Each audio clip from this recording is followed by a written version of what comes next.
Rangkuman informasi pilihan dari berbagai kabupaten dan kota di Jawa Timur segera hadir dalam Buletin Jawa Timur. Buletin Jawa Timur.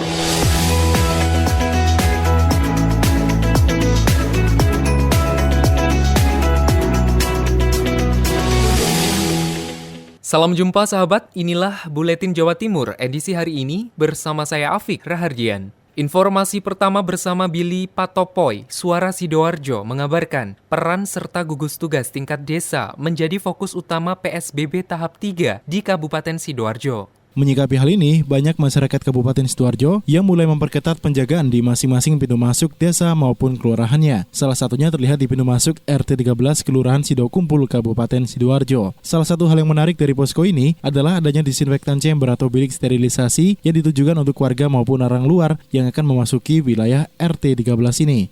Seperti disampaikan oleh Roger, koordinator posko saat ditemui pada Minggu siang 24 Mei. Mulai ada kayak sudah 1 bulan ini, 27 bulan kemarin. 27 bulan kemarin. 27 bulan kemarin. Udah ada disinfektan chamber. Sudah ada, semua sudah ada. Kalau warga sini itu bisa langsung enggak apa-apa, tapi kalau misalnya dia mau keluar ke daerah luar Sidoarjo harus bawa surat keterangan.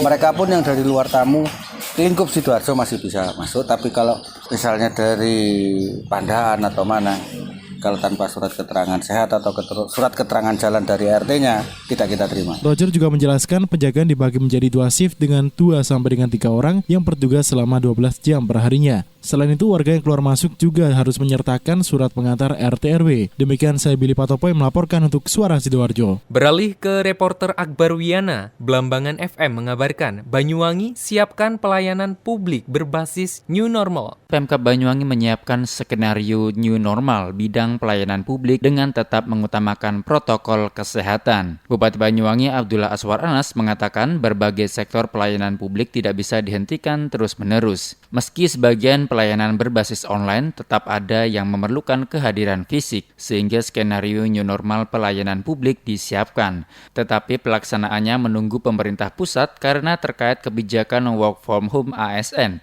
membuka kembali kantor pelayanan publik dan sebagainya. Anas melanjutkan pelayanan publik di era new normal adalah wujud pelayanan prima berdasarkan protokol kesehatan. Setiap kantor pelayanan publik wajib dilengkapi alat-alat penunjang kesehatan seperti pemindai suhu tubuh, sanitasi yang layak, hand sanitizer, alat pelindung diri bagi petugas dan sebagainya.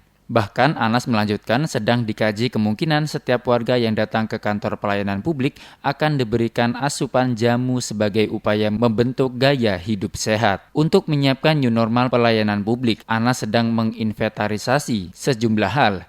Misalnya semua pintu harus bisa didorong dengan kaki jika tak ada petugas bagian penerimaan warga. Akbar Wiana, Blambangan FM Banyuwangi.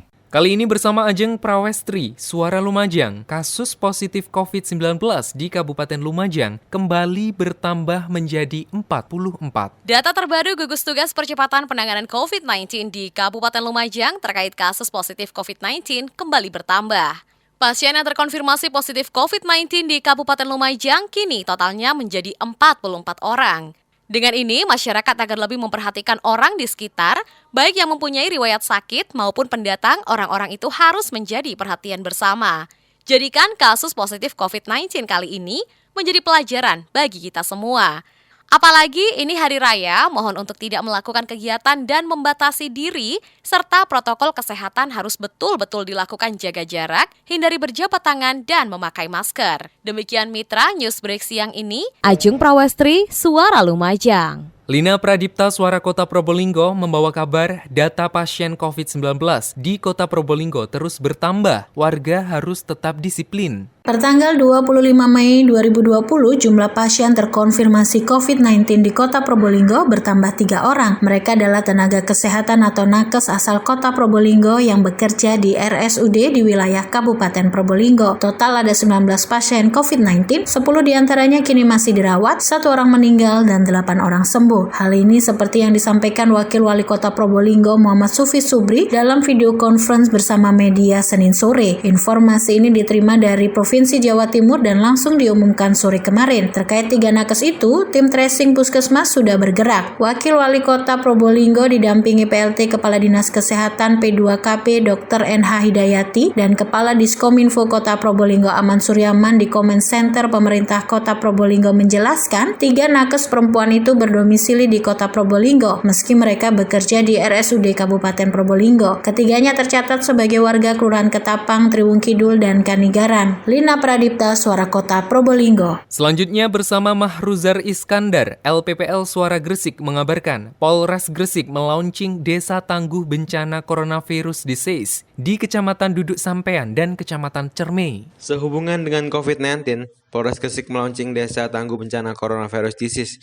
Hal itu bertujuan untuk menciptakan kemandirian masyarakat dalam menangani pencegahan penyebaran virus corona. Kapolres Gresik AKBP Kusworo Wibowo dengan dampingi jajaran TNI, Muspika Kecamatan Duduk Sampean, dan Kepala Desa beserta perangkatnya menyampaikan bahwa pentingnya Desa Tangguh Bencana COVID-19. Desa yang menjadi percontohan yakni Desa Pandanan di Duduk Sampean dan Desa Milor di Kecamatan Cermai. Kedua desa tersebut telah terbukti relawan dan kesadaran masyarakat untuk mencegah sebaran virus corona. Masyarakat diharapkan gotong royong dalam menangani kasus sebaran virus corona di desanya masing-masing. Kesadaran masyarakat itu akan selalu menjaga kehidupan sehari-hari berdasarkan protokol pencegahan penyebaran COVID-19. Seperti jika ada masyarakat yang tidak memakai masker, diingatkan untuk memakai masker dan selalu menjaga social distancing dan juga physical distancing. Selain itu, Desa Tangguh Bencana COVID-19 memiliki kesadaran gotong royong. Misalnya yang mampu menyumbang makanan disumbangkan ke Griyo Pangan atau rumah tempat logistik makanan. Yang punya share lebih disumbangkan dan yang punya tenaga menyumbangkan tenaganya. Hujar Iskandar melaporkan dari Suara Gresik. Kita ke Suara Ngawi, Akmal Mustafa mengabarkan konser Tombo Kangen in Memoriam Didi Kempot berjalan lancar dan 70% bakal didonasikan kepada masyarakat terdampak COVID-19. Untuk membantu masyarakat terdampak COVID-19, pemerintah Kabupaten Ngawi bekerja sama dengan TV swasta dalam mendapatkan donasi dari masyarakat yang nantinya bakal didonasikan 70% untuk warga terdampak COVID-19 dan 30% renovasi makam almarhum Didi Kempot di Majasem, Kendal, Kabupaten Ngawi. Budi Sulistiono Kanang, Bupati Ngawi mengatakan ada sisi berbeda dalam kegiatan ini yang awalnya beliau susun bersama Didi Kempot namun berubah menjadi mengenang sang Maestro Didi Kempot. Ada sisi yang berbeda, ini kemasan ini, di mana kemasannya adalah kemasan cerita masa kecilnya Mas Didi, cerita bagaimana meniti karirnya Mas Didi, bagaimana dia dalam situasi yang sulit pun masih bisa menghidupi keluarga dan lain sebagainya. Sampai beliau sukses, sampai beliau dipanggil oleh Tuhan Yang Maha Kuasa Allah Subhanahu wa Ta'ala. Kanang juga menjelaskan bahwa kegiatan Tombo Kangen in Memoriam Didi Kempot ini untuk mengobati rasa rindu kita semua kepada sang maestro serta menghibur para perantauan yang tidak bisa pulang kampung. Akmal Mustafa, Suara Ngawi. Kirana Nisa, Mahardika FM mengabarkan BKD Kota Blitar pastikan tidak ada ASN yang bolos di hari pertama masuk setelah libur Lebaran. Selasa 26 Mei 2020 menjadi hari pertama masuk kerja para aparatur sipil negara ASN setelah libur Lebaran tanggal 24 dan 25 Mei 2020. Untuk memantau kedisiplinan ASN setelah libur, Badan Kepegawaian Daerah BKD Kota Blitar melakukan inspeksi mendadak atau sidak di kantor OPD lingkup Pemkot Blitar. Suyoto, Kepala BKD Kota Blitar mengatakan, sidak rutin dilakukan untuk memantau kedisiplinan ASN. Tahun ini pihaknya membagi tim untuk mendatangi kantor OPD dan memastikan pegawai yang berstatus ASN dan pegawai tidak tetap PTT sudah ada di tempat pada jam 8 pagi. Hasil sidak menunjukkan tidak ada ASN yang tidak masuk kerja tanpa alasan alias bolos. Terdapat 57 pegawai yang tidak masuk dengan rincian 2 orang sakit, 1 orang cuti di luar tanggungan negara, cuti melahirkan 1 orang, dinas luar sebagai petugas pencatatan pernikahan di gereja 1 orang, jaga piket 37 orang dan turun piket 15 orang. Suyoto menilai tingkat kedisiplinan ASN pada Lebaran tahun ini meningkat dibanding tahun lalu. Menurutnya hal ini juga berkaitan dengan larangan mudik yang ditetapkan pemerintah bagi ASN dan PTT. Ya, tidak ada. Jadi nihil, bagus sih. Iya, mendatangi UPD. Kita bagi habis, Mbak. Jadi serempak. Sementara itu, Sobat BKD telah menetapkan sanksi tegas bagi ASN yang nekat bolos di hari pertama masuk kerja pasca Lebaran, yaitu yang bersangkutan tidak akan mendapatkan jatah TPP bulan berikutnya. Kirana Nisa, Mahardika FM. Berikutnya Eza Maheza, Ralita FM membawa kabar pasca Lebaran Idul Fitri, Bupati minta masyarakat tetap jaga kesehatan dan ikuti protokol COVID-19. Badrut Tamam, Bupati Pamekasan meminta masyarakat menjaga kesehatan dan tetap mengikuti protokol kesehatan dalam suasana Idul Fitri 1441 Hijriah tahun 2020. Hal itu disampaikan mengingat suasana Lebaran tahun ini bersamaan dengan pandemi COVID-19. Bupati muda ini juga mendoakan semoga semua amalan masyarakat Pamekasan di bulan Ramadan diterima oleh Allah Subhanahu wa Ta'ala meski menghadapi wabah coronavirus tetapi tidak melunturkan ibadah puasa selama 1 bulan penuh. Mantan anggota DPRD Provinsi Jawa Timur ini berpesan masyarakat tetap menjaga kebersihan dan berperilaku hidup bersih dan sehat. Bila keluar agar tetap memakai masker, hindari kerumunan dan rutin mencuci tangan menggunakan sabun dan air mengalir baik saat akan beraktivitas hingga selesai beraktivitas. Hal itu dilakukan sebagai antisipasi penyebaran COVID-19 yang tidak pernah tampak dan terlihat oleh kasat mata. Eza Maesa, Realita FM mengabarkan. Kali ini bersama Amanda Suara Madiun mengabarkan lahan aset PDAM Kota Madiun kembangkan greenhouse, anggrek, dan budidaya bonsai. Ratusan jenis anggrek bulan dan dendrobium tumbuh dengan cantiknya di greenhouse yang berdiri di atas lahan aset PDAM Kota Madiun. Tak hanya anggrek, puluhan bonsai juga berjajar rapi dan memamerkan keeksotisan lekukan dahan hingga batangnya. Penanggung jawab sekaligus pengelola greenhouse anggrek dan budidaya bonsai, Sandi Kunaryanto mengatakan, pembuatan greenhouse tersebut sesuai instruksi yang diberikan oleh Wali Kota Madiun. Dirinya mengatakan, pembangunannya untuk mendukung rencana taman agrowisata yang akan dibangun di lahan aset PDAM itu. Adanya greenhouse sebagai rumah bagi tanaman anggrek dan bonsai. Terdapat sekitar 800 tanaman anggrek dan 20 bonsai dari berbagai macam pohon. Untuk jenis anggrek, Sandi menyebut ada jenis anggrek bulan dan anggrek dendrobium. Sedangkan untuk bonsai berasal dari pohon asam, pohon arabica, dan pohon kimeng. Termahal, dirinya menyebut bonsai dengan harga 20 juta rupiah dibudidayakan di greenhouse yang baru 2 bulan dibangun itu. Kedepan, Sandi mengatakan renovasi greenhouse akan dilakukan.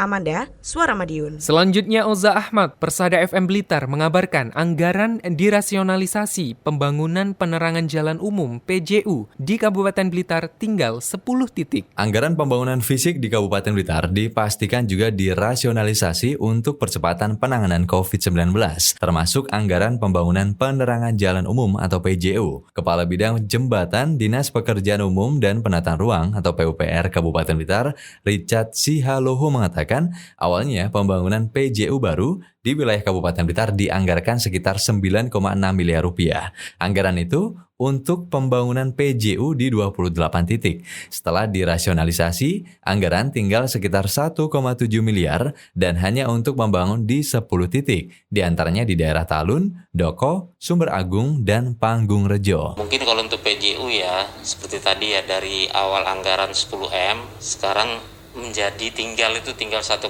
M.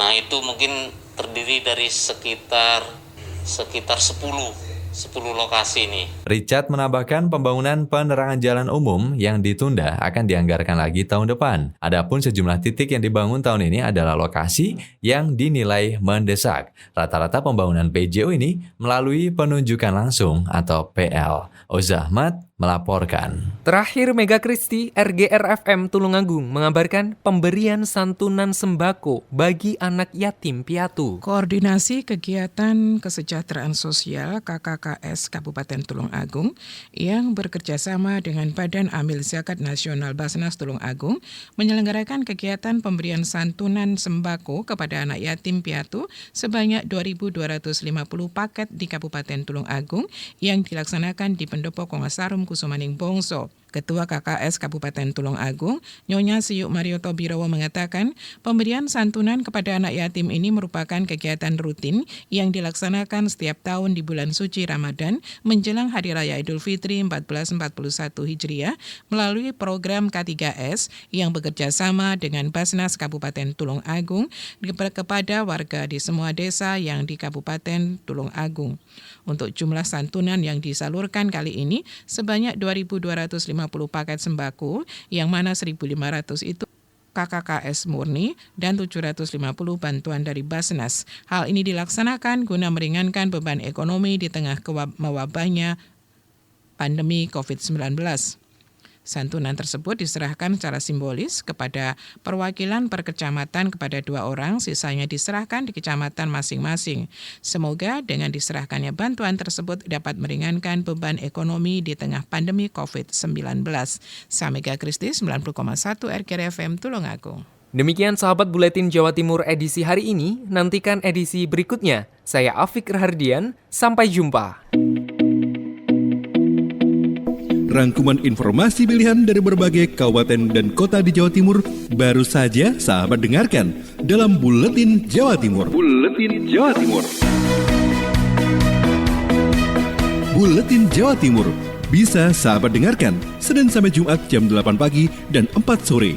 Disiarkan serentak di Lembaga Penyiaran Publik Lokal Suara Sidoarjo, Persada Kabupaten Blitar, Mardika Kota Blitar, Ralita Pamekasan, Suara Sampang, Suara Kota Probolinggo, Suara Lumajang, Suara Pasuruan, Blambangan Banyuwangi, Wika Mojokerto, Suara Gresik, Pradia, Suara Tuban, Malowopati Bojonegoro, Ersal Nganjuk, Suara Madiun, Suara Ngawi, Suara Pacitan, Praja Angkasa Trenggalek, dan RGR Tulungagung.